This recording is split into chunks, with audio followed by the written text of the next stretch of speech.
मैं और मेरी फैमिली कई लोगों को वोट नहीं देंगे। किसी को भीख भी नहीं मांगे, गवर्नमेंट को खर्चा भी नहीं मांगे। बिल्कुल, तो हमको नीचे गिराना भी आता है। 15 लाख हर एक के खाते में दिया जाए।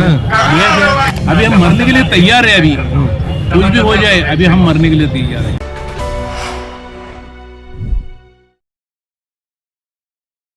38 साल के काम करने के बाद हर महीने 417, 541 और 1250 इतना योगदान हमने ईपीएस के लिए दिया। इसके बावजूद हमको क्या मिल रहा है? आज खाली 2005 रुपये पेंशन मिल रहा है। इतना कम पेंशन मिल रहा है। मैंने देश भर में 75 लाख लोग हैं पेंशनर्स, और उन पेंशनरों को एज एन एवरेज खाली 1170 पेंशन मिलता है। आज आप ये बताइए, मैं सरकार को पूछूंगा कि सरकार जी आप बताइए 1170 में पेंशन में कोई 2 आदमी अपना जीवन बिता सकते हैं क्या? बता दो। बता सकते हो तो कैसा बता सकते हो, ये बता दो। बिल्कुल, आज कोई इतना योगदान देने के बाद भी इतना हमको कम मिल रहा है। आज इतना फंड पड़ा है हमारा, उस फंड का जो ब्याज मिलता है, अगर ब्याज खाली बांट दिया जाए तो लोगों को 15,000 तक पेंशन मिल जाता है। लेकिन आजकल देखो एमपी एमएलए इनको 8-8, 10-10 बार चुन के आते हैं, तो उनको हर बार उनको पेंशन मिलता है। कितने लाखों में पेंशन मिलता है, जो कि उनके योगदान में कुछ भी वहाँ उनके योगदान नहीं है, बिल्कुल योगदान नहीं है। लेकिन हमने तो योगदान दिए, हम अपने हक के लिए मांग रहे हैं। हम गवर्नमेंट का एक रुपया भी देने का नहीं है। ये खाली तुम्हारा जो पैसा इकट्ठा कर दिया है वो पैसे से ही उनको देने। लेकिन जो सुप्रीम कोर्ट ने इसमें तलब की, उन्होंने कहा कि 30 सितंबर तक 3750 रुपए कम से कम कर देना चाहिए था। जी, अभी ईपीएफ ऑफिस जो है, ईपीएफ ऑफिस वो क्या करता है, गलती कर रहा है, वो गुमनाम कर रहा है सबको। पेंशनदारों को भी गुमनाम कर रहे हैं और सरकार को भी गुमनाम है। कुछ ना कुछ अपना वो क्या बोलते हैं उसको, कुछ ना कुछ निकलते वो टाइम बढ़ाते जा रहे हैं। कोई निर्णय नहीं हुआ। 4/11/22 को जो सुप्रीम कोर्ट ने निकाल दिया था, उसके जो 29/12/22 को जो सर्कुलर निकल गया, उसके अंमलबजावनी जो नहीं की है, उसका भी कुछ ना कुछ निकल के वो बढ़ती है। क्या लगता है आपको, सरकार इतना देर सवेर क्यों कर रही है? क्या पैसा देने की मंशा नहीं है क्या सरकार? देखिए, हमारे कमांडर साहब 2 बार प्रधानमंत्री से मिले, 20 में मिले, 21 में मिले, 2 बार निर्मला सीतारमण से मिले, भूपेंद्र यादव सिंह से मिले। हर एमएलए को हमने निवेदन दिया, उसके हिसाब से प्रधानमंत्री ने हमको आश्वासित किया था कि तुम्हारा काम हो जाएगा, तुम्हारी मांग सही है। लेकिन अब तक में 3 बरस हो गए। और ये तो बहुत बड़ी बात है कि आप ही लोगों का पैसा है और आप ही लोगों का पैसा आपको ही नहीं मिल पा रहा है। जी, वही तो हम वही कह रहे हैं ना, हमने तो योगदान दिया, हमारा पैसा हमको नहीं मिला। कोई भीख नहीं है किसी का भीख नहीं, हम किसी को भीख भी नहीं मांगे, गवर्नमेंट को खर्चा भी नहीं मांगे। बिल्कुल, हमारा पैसा देने चाहिए, क्यों नहीं दे रहे हो? और मैं इसी माध्यम से सरकार से पूछता हूँ, हमको क्यों नहीं मिल रहा? हमने ऐसी क्या चोरी की है, क्या डाका डाला है क्या? आज कितने 75 लाख लोग हमारे पेंशनदार देश में, उनको क्यों नहीं मिल रहा? यही हमारा सवाल है, हम उसके लिए हम आंदोलन कर रहे हैं। लेकिन इसका प्रभाव क्या 2024 के इलेक्शन को पड़ेगा? क्योंकि अभी हमने फिलहाल 5 राज्यों के चुनाव को देखा है, वहाँ पर इसका कोई प्रभाव नहीं पड़ा है। जी, अब तक तो हमने कोई ऐसा निर्णय नहीं लिया है, लेकिन अभी तो निर्णय लेना ही पड़ेगा, जरूर लेना पड़ेगा। नो पेंशन नो वोट, यही हमारा रहेगा। तो आप बोलोगे नो पेंशन नो वोट, सरकार बोलेगी आपका पेंशन सुरक्षित है जी, सुरक्षित हाथों में आपको मिलेगा। फिर अरे सुरक्षित है तो हमको मरने के बाद मिलेंगे क्या? अभी देखो एज एन एवरेज हर दिन 200 लोग मर रहे हैं हमारे पेंशनर का एज देखो अभी यहाँ जो इकट्ठे। लेकिन सरकार जो दावे करती है, चाहे वो रोजगार का हो या फिर आपके पेंशन का हो या फिर सैनिकों के पेंशन का हो, तमाम ऐसे जो वादे उनके हुए हैं, क्या एक भी वादा अभी तक पूरा हुआ है क्या? आप भी बताइए, आपको तो हमसे ज्यादा तो आपको ही पता है। अगर कुछ ये पूरा होता तो ये आंदोलन काय के लिए करना पड़ता? आंदोलन किस लिए करना पड़ रहा है? हमारी कब से 8 बरस से हमारा अमरों उपोषण चल रहा है बुल्टाना में। हर दिन हमारा उपोषण चल रहा है। कितना साल हो गए? 4.5-5 साल हो गए, अभी तक कोई भी दखल नहीं ले ली है। क्या सरकार करेगा। अच्छा, ये 75 लाख की संख्या बता रहे हैं आप। हाँ जी है हाँ। और सबके परिवार में 1, 2, 5 ऐसे लोग हैं जो उनके कहने पे भी वोट डालेंगे, क्योंकि वोट का जिक्र यहाँ पर इसलिए हो रहा है क्योंकि सरकार परिवर्तन उसी से होता है और नीतियाँ निर्धारण होती है। और जो आप लोगों का पैसा वो जमा है APF के थ्रू, वो पैसा आप लोगों का पैसा आपको ही नहीं मिल पा रहा है और उसके प्रभाव में सारे परिवार आ रहे हैं। जी सही है। अब इतना ही पैसा आपको मिल पा रहा है कि आप डॉक्टर से ट्रीटमेंट भी नहीं करा सकते। बिल्कुल नहीं, ये सिलेंडर नहीं परचेज कर सकते तो डॉक्टर की ट्रीटमेंट तो आना ही है।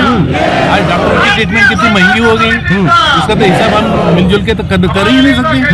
आज देखिए ना, आप ही बताइए कैसे हम करेंगे अभी, कैसे करेंगे? यही बड़ी हमारी समस्या है। तो 24 में क्या होगा ये बताइए। 24 में यही होगा जो तुम्हारे भी मन में है और मेरे भी मन में है। नहीं देखिए, हमारे मन में, मैं तो यानी कि समझ, यानी आपके मन में, यानी बोलो में जनता के मन में जी, मैं जनता की बात बोल रहा हूँ, आपकी तो नहीं, आप कुछ बोल नहीं सकते। जनता की आवाज है कि अपनी मांगे पूरी होना चाहिए। हमारी मांगे, हमारी मांग पूरी होनी चाहिए। मांग तो हमारी कुछ ज्यादा नहीं, हमारा पैसा दे देंगे, क्यों नहीं दे रहे, क्यों नहीं दे रहे, बताओ ना हमको क्यों नहीं दे रहे, बताइए। आपको कुछ आइडिया हो? ऐसा है, हम लोग जो है कमांडर साहब जो बोलेंगे वो हम फॉलो करेंगे। कमांडर साहब ने कभी बोला कि मतदान मत करो तो हम लोग मतदान नहीं करेंगे। अच्छा ये बताइए, कभी बोला मतदान करो, सरकार को सपोर्ट करो, तब वो करेंगे। कमांडर साहब का हम ऑर्डर फॉलो करेंगे, जो हमारे राष्ट्रीय अध्यक्ष है। वही मैं आपसे पूछ रहा हूँ कि यदि सरकार इसी तरह से वादे खिलाफियत की बात करती है और वादा करती है कि हम आपको पेंशन देंगे जो आपका रुका हुआ पैसा है, क्योंकि अभी हमने देखा है सहारा इंडिया का पैसा सेबी के अंदर में था और गृह मंत्री जी उनके पैसा का हकदार हो गए। उन्होंने बोला कि सब भारतीयों को पैसा मिलेगा जिनका जमा है, लेकिन अभी तक क्या किसी को मिल पा रहा है क्या? देखिए, वो तो बात ठीक है, आप वही बात करें, जुमलेबाजी अभी चल रही है। 15 लाख हर एक के खाते में दिया जाएगा, मिला जाए, वही चल रहा है। इसके अलावा क्या चल रहा है? अभी कितने दिनों तक ये जुमलाबाजी चलेगा? अभी इसके बारे में वही जुमलाबाजी, तुम्हारा काम हो जाएगा, तुम्हारा काम हो जाएगा, कब होगा? लेकिन इस बार झांसे में नहीं आएंगे, ऐसा लगता है। नहीं, बिल्कुल नहीं। सब पब्लिक जो है तो यही चाहे, आशा है लोगों को कि जल्दी से जल्दी हो जाना चाहिए, ये प्रॉब्लम का सुझाव निकलना चाहिए। और वो बातों में सभी ने सब सपोर्ट कर रहे हैं। पूरे भारत से लोग इधर आए हैं। 28 राज्य में हमारी संगठन है, 28 राज्य में, वहाँ से सब यहाँ आई और भूखे पैसे बैठे हैं यहाँ पे। कैसा है कि जल्दी से जल्दी हमारी मांगे पूरी हो जाए। हमारा तो क्या है, छोटा सा डिमांड है, जो हमारा है वो ही हमको, तो जो हमारा है वही हमको दो, लेकिन वो भी आपको नहीं मिल पा रहा है। नहीं, फिर इससे बड़ा आंदोलन होने की तैयारी है क्या? इससे बड़ा जरूर करेंगे, अभी क्या करेंगे? उसके सिवा तो चारा नहीं है। आंदोलन के सिवा क्या है? बाबा साहब अम्बेडकर ने जो हमको हक दिया घटना में, वही करना चाहते हैं ना हम तो बूढ़े आदमी हैं, बिल्कुल लगड़ा झगड़ा तो नहीं कर सकते, काठी भी हाथ में ले सकते, शांत से आते हैं शांत से जाते हैं, यही हमारा काम है। इसके अलावा क्या करें? अभी मरने के लिए छोड़ दिया है उन्होंने, बाकी कुछ नहीं है। अभी हम मरने के लिए तैयार है, अभी कुछ भी हो जाए, अभी हम मरने के लिए तैयार है। सरकार के आगे मरने को तैयार ऐसे बुजुर्ग हैं जिनका पैसा ऑलरेडी सरकार के खाते में जमा है, लेकिन बावजूद इसके कि इनको पैसा मिलता, ये लोग आत्महत्या करने के लिए मजबूर हो रहे हैं। बड़ी बात तो यह है कि सरकार जब तमाम ऐसे दावे करती है कि हमें बुजुर्गों का ख्याल है, महिलाओं का ख्याल है, बुजुर्गों और बच्चों का ख्याल है, नौजवानों का ख्याल है, तो क्या ऐसे में ये बुजुर्ग उनको दिखाई नहीं देते? दूसरा सबसे बड़ा सवाल है कि क्या आप लोग वोट करते हैं कि नहीं, ये बताइए। वोटिंग करते हैं। देखिए, कल से तो हमारा यहाँ एक आमरण उपोषण चल रहा है, कल लेडीज लोग बैठे, अभी उसके बाद स्टेट वाइज हमारा आमरण उपोषण चल रहा है, वो भी प्रोग्राम फिक्स है, परवानगी चल रहा है। अभी मैंने बात की हमारे कोऑर्डिनेटर से, वो बोला अभी तक परवानगी नहीं मिली। जब परवानगी भी नहीं दे रहे हमको। जब बुजुर्गों का एक एक वोट काउंट होता है और सरकार बनाया जाता है, यही वो बुजुर्ग हैं जिन्होंने 2014 से लेकर तमाम से 2 टर्म के सरकार इन्होंने बनाई है। और आज खाते में क्या है, इनकी क्या मजबूरियां हैं, वो आज आप दिल्ली के रामलीला मैदान से सीधा देख सकते हैं। क्या नाम है आपका? हम महाराष्ट्र से आए हैं, 2 बार हेमा मालिनी खासदार, उनके माध्यम से मोदी साहब ने हमारे कमांडर साहब को समय दिया, मीठी मीठी बात की। 5 बरस हो गए, बुल्डाना में अनुशन चला है, 5 बरस कंटिन्यू अनुशन चला है। मोदी साहब मीठी मीठी बात करते हैं लेकिन प्रैक्टिकल में कुछ नहीं देते। मोदी साहब को हमारे बुजुर्गों को कहना है कि हाथ जोड़ के हम विनती करते हैं, आप ईशो गुरु बनो, हमारी दुआ है, लेकिन ये बुजुर्गों की दुआ ले लो। हम मर रहे हैं, हमारे आंखों में आंसू आ रहे हैं, तुम देखो कुछ करो। अरे सब बुजुर्गों को बचाओ। तो क्या लगता है 2024 में वोट की चोट पड़ेगी क्या? जरूर पड़ेगी। मैं और मेरी फैमिली कई लोगों को वोट नहीं देंगी, जैसे कर्नाटक में किया, हिमाचल में किया, बराबर ना, वैसे ही हम करेंगे।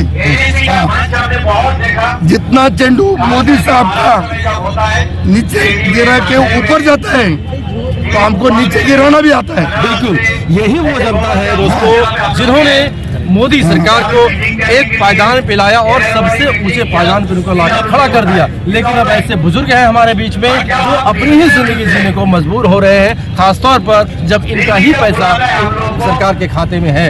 यदि सिर्फ इनके इंटरेस्ट की बात करें, सिर्फ इंटरेस्ट इतना ज्यादा हो जाता है कि आप लोगों के बल्ले बल्ले हो सकते हैं, बल्ले बल्ले हो जाती है हमें। और ये हमारी एवरी डिटेल्स मैंने हमने पंतप्रधान को दिया है कि कैसे यहाँ 15,000 तक पेंशन मिल सकती है, लेकिन आपको कुछ भी नहीं मिला। हमारे खाली जेब है, खाली जेब के जो कुछ नहीं, पैसा भी कहाँ से लाते। आज तो देखो जिनके लड़के हैं माता पिता के, वो लड़के आज उनको पालते भी। आज ऐसी अवस्था हमारे बुजुर्गों की, वो क्या करेंगे? अगर हमारा हफ्ता जो पैसा मिलता तो कुछ ना कुछ चला सकते थे। आज कोई पूछता भी नहीं, घर में खाने की भी नहीं पूछता नहीं। बुजुर्गों की ऐसी अवस्था है, क्या करे? अभी तो आप ही बताइए। बड़ी बात तो ये है कि यही वो बुजुर्ग हैं जिन्होंने एक एक वोट देकर, एक एक अपना मतदान देकर सरकार को जिताया और सरकार को गद्दी पर शासन करने के लिए बैठाया। लेकिन अब ये बुजुर्ग अपनी जिंदगी जीने को मजबूर हो रहे हैं। साथ ही मैं आपको बता दूं कि ऐसे भी कुछ लोग हैं जो सरकार के सपोर्ट में बातें तो करते हैं, उम्मीदें तो है, क्योंकि मोदी ने बहुत ही बड़े मन से कहा कि मोदी की गारंटी यानी असली वाली गारंटी। क्या असली वाली गारंटी से आप लोग परिचित हैं? क्या इनसे पूछते हैं। देखो, हम 78 लाख लोग हैं पूरे देश में। हमारा 20-20 लाख रुपया प्रोविडेंट फंड उनके पास है, उनका ब्याज देंगे तो हमारी पेंशन बहुत मिलेगी। तो भी हमारे राउत साहब ने 7,500 पेंशन और बुजुर्गों को 5-5 लाख की मेडिकल स्कीम बराबर ये देने को कहा है। 7 बरस हो गए, अभी तक 10 का मस नहीं हुआ है, बराबर ना। जब हमारा नाती पोती का बर्थडे आता है, नाती को कुछ खिलौना लेना पड़ता है तो हमारे पास पैसा नहीं रहता। इतने हमारे समय का बहुत अभाव है और ऐसे में तमाम बातें मैंने आपको सुनाया दर्शकों। और अब सवाल यहाँ से ये उठता है कि क्या 2024 में ये जितना बड़ा हुजूम आप देख रहे हैं, क्या ये हुजूम वोट बैंक में तब्दील हो पाएगी या फिर ये लोग उसी आश्वासन के साथ अपनी जिंदगी को गुजार देंगे जो आश्वासन तमाम नेता और मंत्री उनको देते रहते हैं। फिलहाल आप बने रहिए हमारे साथ और देखते रहिए राष्ट्रमोहन न्यूज। यदि आपको हमारे वीडियो पसंद आ रही है तो जल्दी से इस चैनल को सब्सक्राइब कर दीजिए, साथ ही बेल आइकन को दबा दीजिए ताकि सारी खबरें आपको सबसे पहले मिल सके। धन्यवाद।